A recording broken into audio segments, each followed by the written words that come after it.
Bu pultda hozir ZZ funksiyaga tushib qolgan. Bu holatda hech narsa ishlamaydi-da, faqat ochadi, yopadi. Bagajda ham ochmaydi, mashinani yurgizmaydi ham pultda, avarinkalar ham yonmaydi. Mana shu narsani o'chirish uchun ham ovora bo'lib elektrikka boradi-da ko'pchilik.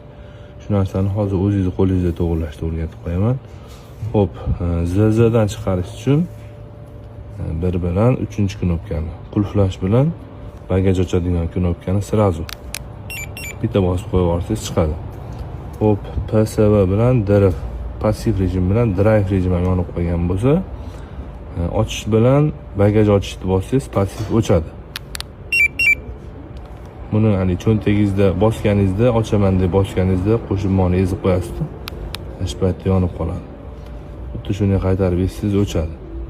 Xo'p, endi drive rejimni o'chirish uchun qulflash bilan yurgizishni bosish kerak.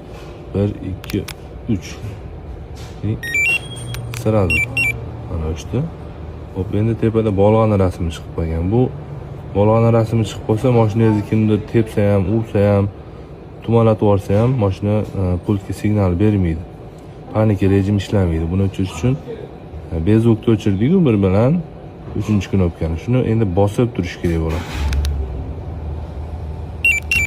Mana o'chdi.